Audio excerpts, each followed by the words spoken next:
Udah? Oke, bismillahirrahmanirrahim. Assalamualaikum warahmatullahi wabarakatuh. Waalaikumsalam warahmatullahi wabarakatuh. Alhamdulillahirabbil alamin. Allahumma shalli ala Muhammad wa ala ali Muhammad. Teman-teman semuanya, pejuang-pejuang maghrib yang insya Allah dimuliakan oleh Allah Subhanahu Wa Taala karena puasa yang teman-teman lakukan dan amal-amal ibadah yang teman-teman lakukan selama bulan Ramadan selama hidup ini. Kembali lagi berjumpa bersama kami di sini di Kultum Kuliah Tunggu Maghrib spesial Ngabdur Ramadan bersama saya Abdur Arsyad dan Cing Abdel Ahrian.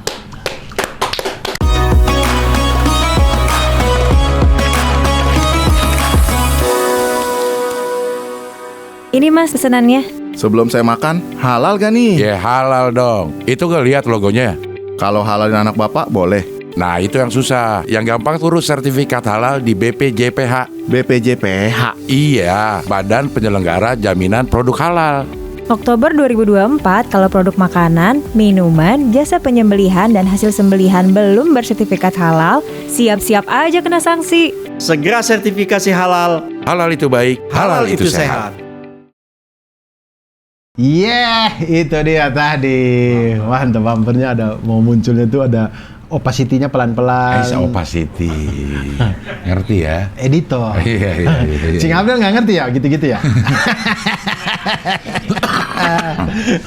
Mulai lagi. Opacity-nya pelan-pelan gitu-gitu. Ini kita masuk ke hari ke-17. 17. Dan gua kan sahur tuh di Aksi ya. Di Aksi itu Saya potong. Saya baru tahu dari Bang Rahman kalau Cing Abdel 11 tahun tidak pernah sahur di rumah. nggak pernah. Lo ketawa sih. 11 tahun. Iya. Cing, ya Allah Akbar. Kalau dihitung Aksi ya, sebelum-sebelumnya ada lagi. Kayaknya hampir begitu gue Masuk TV, sahur nggak pernah. Mungkin dari 2007 atau 2008 lah gue udah sahur di luar. Alhamdulillah gue Dur. Alhamdulillah. Nggak jadi sebuah pengen deh sahur bareng keluarga. Gue nggak apa-apa sahur di luar. Kalau saya mengalami sahur di luar, maunya sahur sembari kerja itu baru satu kali. Waktu saya jadi bintang tamu ini talk show sahur. Itu 30 hari. Tidak. Satu hari doang. Satu hari kan doang. saya bintang tamu. Oh, oke. Ini talk show sahur. Iya. Saya jadi bintang tamu, itulah saya sahur. Dan itu rasanya saya puasa kayak capek banget gitu. Karena tidak terbiasa, Cing. Ya mungkin karena maksudnya, tidak terbiasa ya. Saya itu punya ritual-ritual sahur kan. Jadi kayak iya, ritual-ritual yang saya melakukan itu saya tuh puasa enak banget gitu. Misalnya saya tuh sudah bangun dari jam 3, setengah 3 gitu-gitu kadang-kadang bangun, cuci muka. Kemudian kalau saya itu mengakhirkan sahur. Jadi saya biasanya sholat, kalau nggak sholat saya tilawah sampai orang udah ngaji tuh, nah itu baru saya makan tuh. Jadi orang imsak itu saya makan tuh. 10 menit lagi? Iya, itulah saya makan, langsung minum air putih banyak, gosok gigi, nah udah saya sholat subuh. Nah itu tuh saya merasa ketika saya melakukan itu, Badan segar, mau hari itu kegiatannya seperti apapun, aman gitu saya. Tapi pernah nggak puasa lo sekali? Ya itu kan gara-gara sahurnya kelewat. Sahurnya kelewat Ya. Kalau gue sahur justru makan beratnya tuh jam 2-an, jam 1, jam 2 gue dulu. Nah saya nggak bisa tuh. Makan beratnya kalau di ujung-ujung kan ada buah, ada apa gitu. Gue minum lagi atau nah saya nggak bisa tuh. Saya kalau melakukan yang kayak gitu, nanti saya lapar. Cepet capeknya di hari itu. Makanya saya, keren juga Cing Abdel 11 tahun tidak pernah sahur di rumah dan kuat-kuat aja ya. Alhamdulillah. Ya karena kebiasaan juga ya. Mungkin Cing Abdel kalau sahur di rumah malah lemes kali. Iya, lemes lah mikirin aduh. Gak ada transferan. Gak ada THR nih, aduh. Ya memang beda-beda lah ya. Beda-beda. Saya tuh sampai kemarin saya berpikir, saya kan kemarin habis mengisi bukan mengisi. Bersama. Jadi kayak bintang tamu gitu di Masjid Darussalam Cibubur. Kota wisata. Di sana. Kemudian sebelum itu saya jalan dengan Human Inisiatif bagi-bagi THR. Udah bagi-bagi bagi sembako ya, bagi buat orang yang menjalani puasa di Rumpin. Iya. Rumpin Bogor ya. Rumpin Bogor, kemudian di panti di sekolah gratis apa gitu untuk yatim dan duafa gitu. Habis itu sebelumnya itu lagi saya bagi-bagi Quran di Bandung Barat sama Kang Maman. Bukan. Kang Maman juga kan? Saya sama Kang Mimin. bukan. Mumun. Aduh, namanya Memen? ini Allah. Momon. Amirul Ummah, Yayasan Amirul Ummah. Ya. Iman Care. Ya. Yayasan dari Malaysia bagi-bagi. Jadi kemudian saya berpikir, kemudian saya berpikir kayak ya orang-orang lain nih stripping dari TV ke TV, saya dari masjid ke dari masjid ke masjid, nggak ada kegiatannya di luar. Ya Allah, tapi nggak apa-apa. Memang setiap orang sudah diberikan masing-masing. Takarannya udah diberikan. Takarannya beda-beda, ya. Iya. Kalau lo di TV juga yang ngelakuin kayak gitu-gitu, susah lagi nyarinya. Iya, yang nyari susah. Iya. Susah lagi nyari orangnya. Jadi memang kita tuh semuanya itu bersinergi. Betul. Bersinergi untuk ada yang dakwah di sana, ada yang di sini, ada yang di sini, di sini. Semuanya berjalan bersama untuk menyongsong tujuan yang satu. Ya. Tujuan yang satu. Jalan dakwah itu memang berliku, Dur. Ya. Ya. Penuh onak dan duri. Penuh onak dan duri. Bahasa dakwah sekali itu. Iya. Penuh onak dan duri. Iya. Onak tuh apa sih, Cim? Onak duri. Onak itu duri. Onak dan duri. Onak ya, sebenarnya onak itu ya duri. Enggak usah pakai K ya. Onak dong. Onak. Nggak pakai K. Pakai K dong. memang. Iya. Pakai double K maksudnya. Onak. Onak kakak. Onak tuh apa sih? Duri, coba dong. Onak dan duri masalahnya. Iya, onak dan duri. Berarti sama aja. Sebenarnya onak itu artinya duri. Seperti letih dan lesu. Iya, letih Dua-duanya dan sama-sama letih, sama-sama lesu. Nah, itu sebenarnya ada perbedaan tuh antara letih dan Rumput duri. rumput duri. Onak yang baik.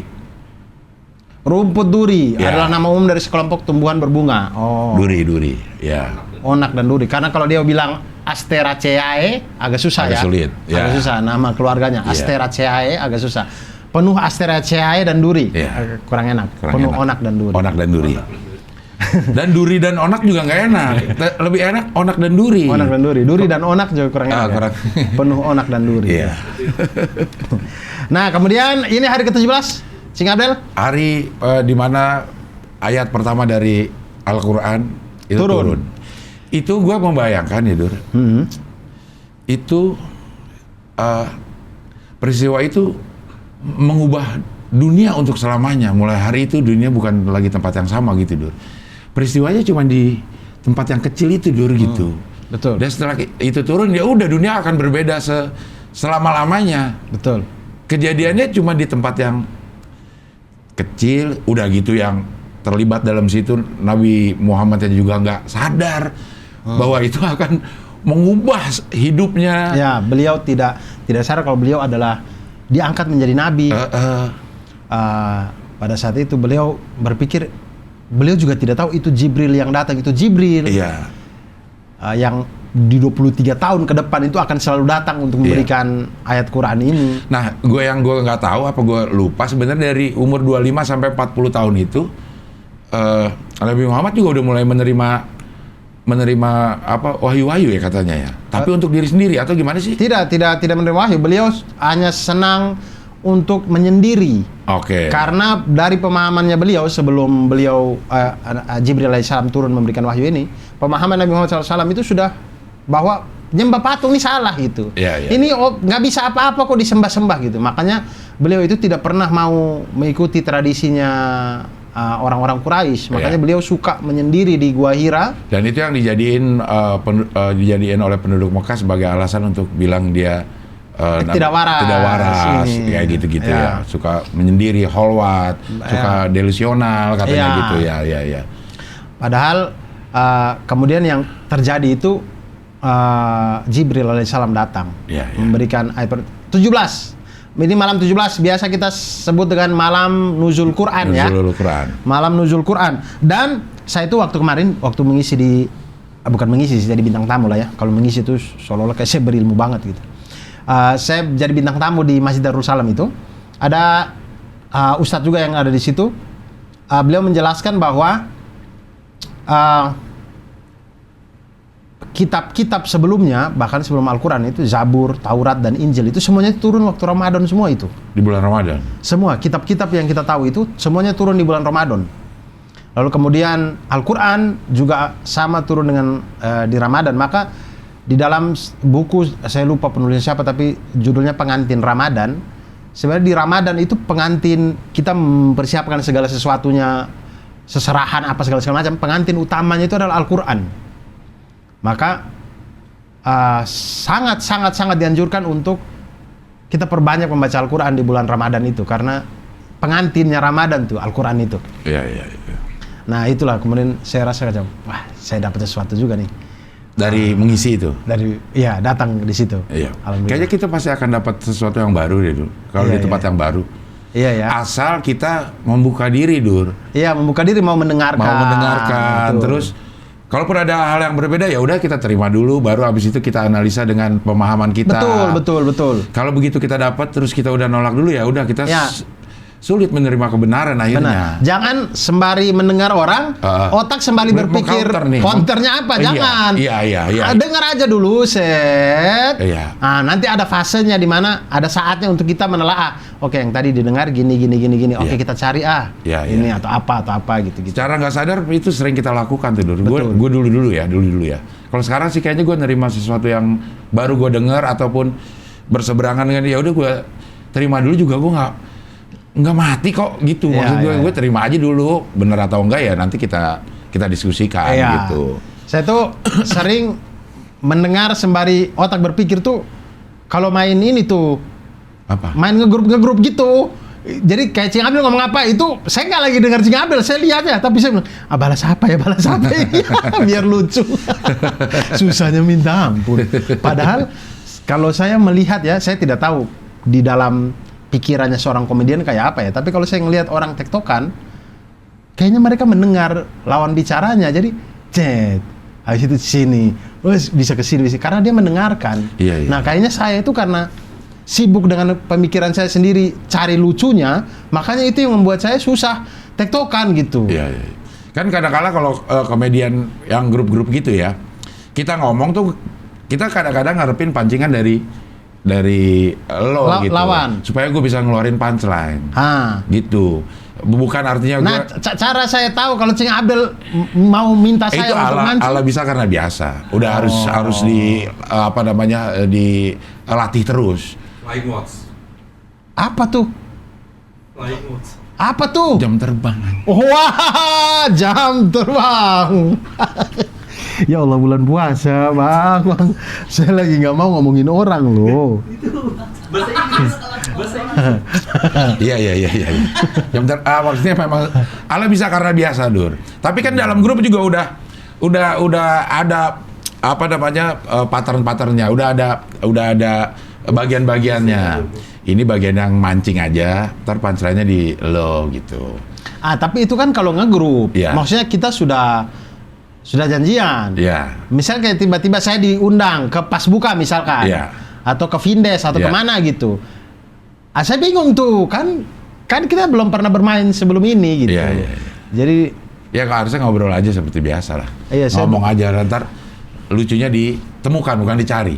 Iya. Akhirnya kita nemu lucunya gitu. saya susah sekali. Saya di ini talk show susah, di OVJ dulu juga susah. Saya bilang kayaknya bukan. Makanya saya kalau lihat Rigen, Diki Divi, Kiki Saputri, Marcel, jago emang dia. Jago mereka itu. jago. Rigen juga Mantap. jago, Diki ya. Oke lah, tapi kita lagi ngomongin 17. 17 Ramadan. Nuzulul Kenapa Quran. kita kemana-mana tadi? Iya. Karena mendapat ilmu baru. Iya. Ini yang bikin ngablu Ramadan 1 jam gini nih. Muklis nih, Cing, yang bikin. Nah itu dia buku itu, Pengantin Ramadan. Dr. Muklis M. Hanafi MA. Juri aksi. Juri aksi ya? Pinter banget, Dur. Nah, Cing Abel ini bukunya beliau loh. Pinter, Dur. Nah, Dia pinter banget ini buku beliau dibahas sama Ustadz yang kemarin itu. Iya. Ramadan nih emang ngomongin Injil, ngomongin ini. Iya. Sufi Ibrahim turun pada malam pertama. Sufi Ibrahim juga turunnya pada waktu Iya. Surat Injil. Kalau Sufi itu Ramadan. belum berbentuk kitab ya. Sufi itu lembaran-lembaran aja tapi tidak dibukukan ya. Jadi ayat sebenarnya udah turun tuh di suhuf Ibrahim kan. Artinya itu wahyu kan yang dituliskan gitu. Tapi di suhuf tapi tidak dikitabkan katanya gitu. Iya. Sedangkan kitab kan kita Taurat, Zabur, Injil, Al-Quran. Itu apa yang dibukukan pada bukan pada zamannya juga, tapi memang itu turun memang udah satu paket gitu loh, Dur. Nah, kalau saya tidak tahu kalau Taurat dan Injil ya turun terus, kalau Al-Quran kan 23 tahun ya, sedikit-sedikit ya. Iya, Nah, saya tidak tahu nih Zabur, Taurat, Injil tuh apakah satu blok gitu ya? Iya. Kalau yang turun blok ke Nabi Isa alaihissalam, kemudian Nabi Isa alaihissalam menghafal itu dalam satu waktu itu atau bagaimana? Terus dikeluarin sedikit-sedikit sesuai keperluan gitu ya? Iya. Apa enggak sekaligus dibacain semuanya enggak kali? Iya, nah saya juga tidak tahu. Nah pasti ada yang mempelajari khusus itu ada tuh, pasti. Iya pasti ada. Iya. Jadi kita jauh banget ilmunya ya, Dur. Jauh. Semakin kita baca, semakin kita tahu, kita tidak tahu. Ini aja nih, Dur. Yang gue sering dengar, ya kita sering dengar deh. Tidurnya orang berpuasa itu adalah ibadah. Apa maksudnya dari situ? Iya. Gue baru dapat nih penjelasan yang kena banget. Coba. Dari Ustadz Wijayanto. Iya, saya tahu penjelasannya. Ya, itu gue baru tahu. Ya ini dapatlah di sini gitu. Karena puasa itu adalah satu-satunya ibadah yang bisa dilakukan sambil tidur. Sholat nggak bisa lo kalau lo sambil tidur. Ya. Haji lo nggak bisa lo sambil tidur. Betul. Zakat juga. Tapi kalau puasa, pada saat lo melakukan ibadah itu, lo tidur pun beribadah. Karena itu lagi puasa juga. Nah, tidur itulah yang yang dimasukkan ke dalam ibadah. Lo lagi berpuasa terus lo tidur, puasanya tidak batal, tetap dalam rangka ibadah gitu. Ya. Bukan kita sengaja tidur, aku mau ibadah tidur, enggak gitu. Enggak, karena berpuasanya itu yang artinya selama kita berpuasa itu apapun yang kita lakukan selama itu baik ya, tidak menyakiti orang, tidak ini. Apa yang kita lakukan dalam rangka kebaikan itu semuanya itu bernilai pahala, termasuk tidur pada saat kita sedang berpuasa. Betul. Iya, bukan aku mau ibadah. Ya. Lalu akhirnya kemudian para ulama juga mengatakan, para ustadz mengatakan bahwa kalau tidur saja ibadah, apalagi kita membaca Quran, kita sholat, kita baca buku, kita diskusi tentang silaturahmi, kita tangga, kita diskusi, kerja juga kan? Jadi ibadah saat puasa. Nah, kalau tidur di orang sakit apa segala macam. Tidur di tempat kerja apakah jadi double? Tapi kan jam kerja memang ada waktu istirahatnya. Iya. Kan isoma itu tetap ada kan? Iya. Karena kantor itu kan ada juga orang beragama lainnya yang mereka butuh makan siang. Nah, ketika orang lain makan siang, boleh dong kita tidur. Boleh sih. Boleh. Namanya istirahat terserah kita mau gunakan untuk apa. Iya. Gitu. Jadi tidur di tempat kerja juga boleh. Iya. Asalkan pada waktunya, bukan bos lagi suruh kerja apa Anda tidur ya jangan juga. Iya. Nah, gitu. Sama puasa lemes, puasa lagi jam kerja pada tidur, terus banyak yang memaklumi, oh dia lagi puasa. Kalau kata Ustadz Wijayanto itu karena mindset kita aja sih sebenarnya. Karena kita udah dikasih tahu puasa itu menyehatkan, puasa itu tidak melemeskan, katanya gitu. Puasa itu menyehatkan. Jadi kalau lo punya alasan lo lagi berpuasa terus kerja lo jadi malas-malasan, itu udah gak benar. Iya. Harusnya ya enggak lah, tidak membuat lemes katanya puasa itu gitu. Saya tuh malah hal-hal yang tidak bisa saya lakukan di luar bulan Ramadan, justru di Ramadan saya lakukan, bisa lakukan. Misalnya puasa. Ya. Betul. Misal ini kayak gini deh. Di bulan lain nih gitu ya, saya bisa makan, bisa minum, tapi kekuatan saya membaca paling 1 buku 1 bulan gitu. Tapi di Ramadan tuh saya bisa 5-6 buku 1 bulan ini. Saya ngaji juga bisa langsung hatam gitu di bulan Ramadan ini. Terus kayak bersih-bersih rumah atau apa. Tadi pagi aja saya mencuci 2 motor, 1 sepeda, 1 mobil. Itu dong ntar sekalian. Nah gitu. Jadi saya di mana di hari lain itu kayaknya saya cuci 1 motor. Udah capek ngopi dulu Iya. Ini enggak. Ya, ya. Saya tadi 2 motor, 1 sepeda, 1 mobil, 4 saya cuci. Dan saya kayak berkeyakinan kayak semakin berkeringat semakin apa, saya ngerasa kayak enggak, Rasulullah dulu gali parit kok, perang kandak kok. Masa saya cuci motor doang Ya, ya. batal kayak gitu-gitu. Ya.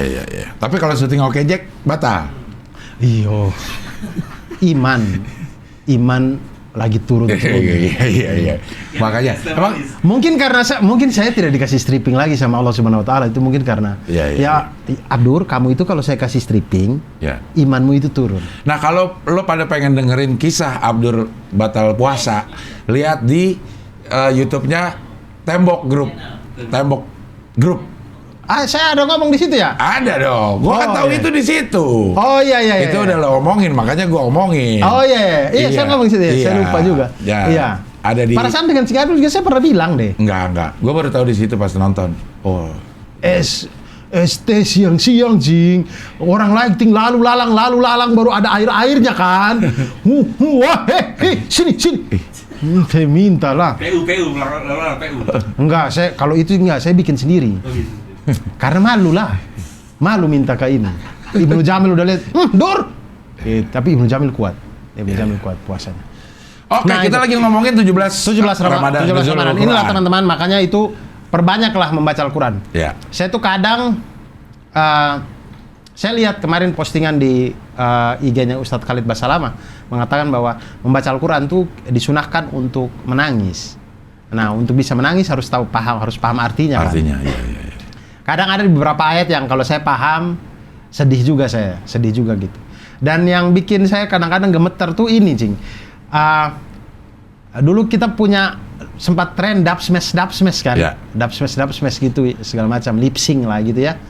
Nah, saya itu kadang-kadang baca Al-Quran, saya membayangkan kalimat yang sama ini itu diucapkan oleh Jibril alaihissalam, kemudian diminta Nabi Muhammad SAW mengulang itu. Di atas itunya lagi, tentu dikasih oleh Allah Subhanahu Wa Taala kepada Jibril kan, biar Jibril hafal dulu.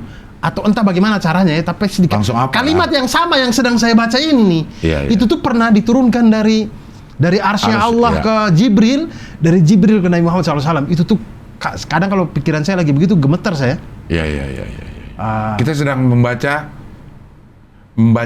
kata-kata yang pernah ya nggak tahu nyampainya gimana ya. Iya. Apakah itu diucapkan ke Jibril atau diserahi kayak gimana. Pokoknya itu asalnya dari Allah lah gitu. Ya, walau alam wujudnya Allah ya. Yang penting intinya adalah kalimat itu dari Allah kepada Jibril.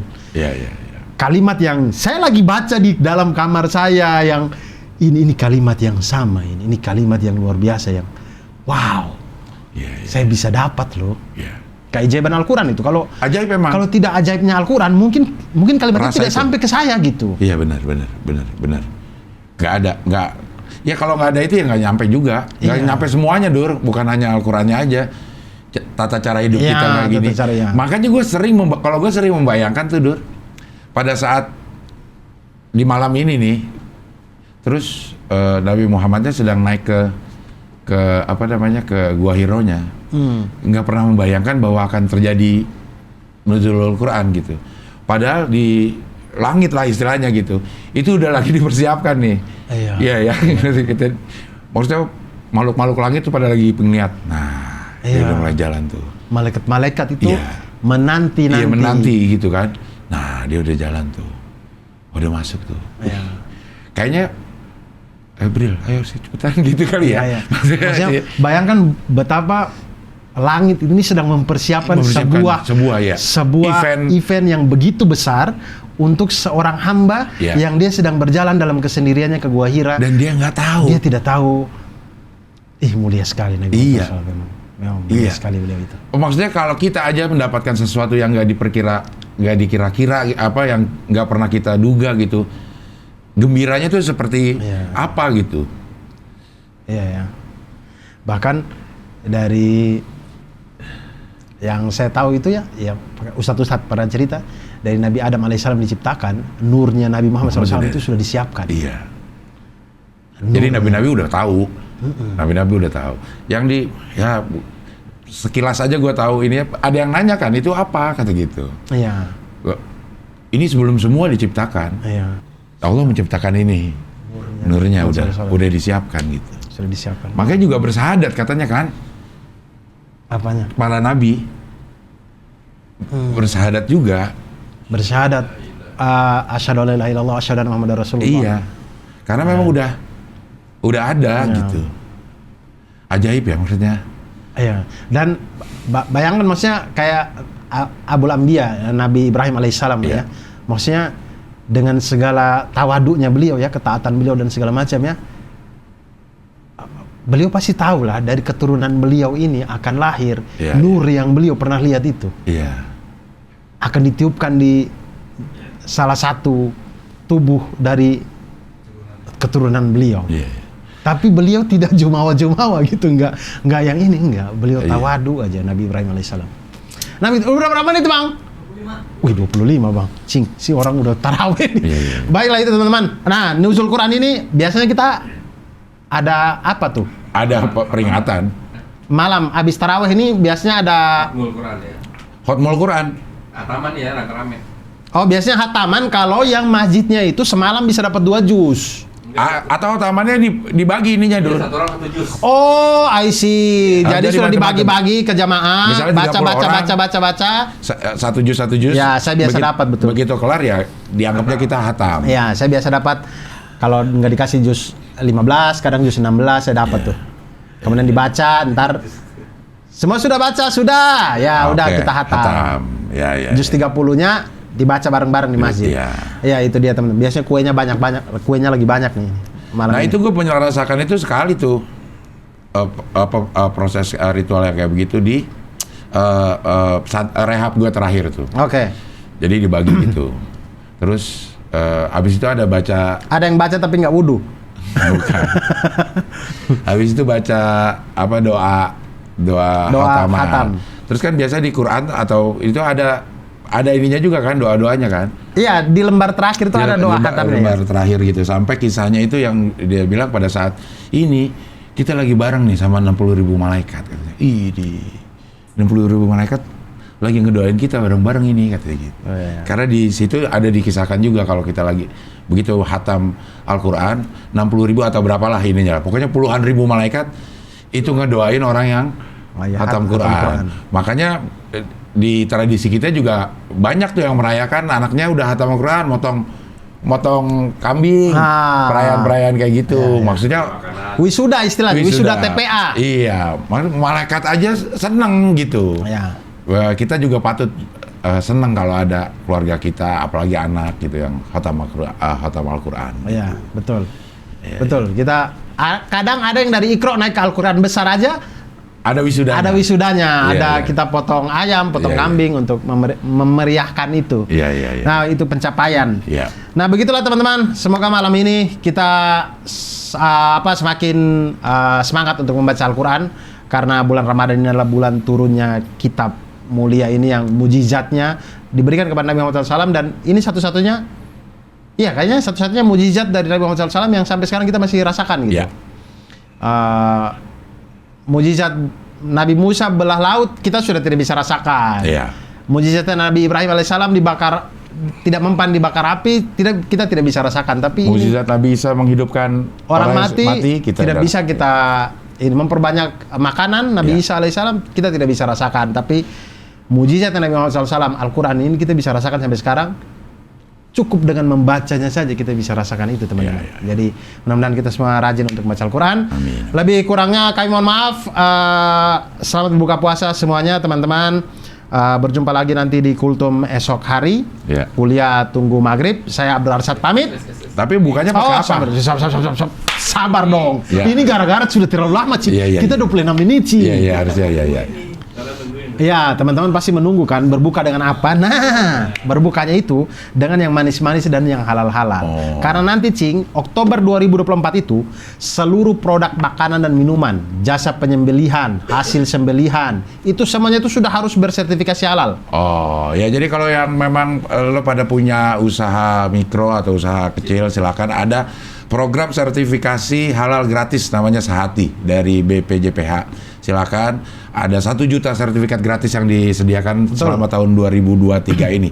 Untuk informasi lebih jelasnya, silakan di IG-nya aja deh, ke IG di halal.indonesia. Betul, atau teman-teman bisa juga download aplikasinya di Pusaka Kemenak Super Apps atau juga langsung ke websitenya si Halal, ptsp.halal.go.id, dan daftarkan diri di situ. Kita ada self declare, skema self declare yang akan sangat memudahkan, yang akan bisa membuat kita semua menjadi sobat-sobat halal Indonesia. Sobat halal, ya. Dan itulah teman-teman, selamat berbuka puasa semuanya. Saya Abdul Razak undur diri. Saya Abdul Herian juga. Dan saya berjumpa di Kultum Kuliah Tunggu Maghrib esok hari. Wassalamualaikum warahmatullahi wabarakatuh.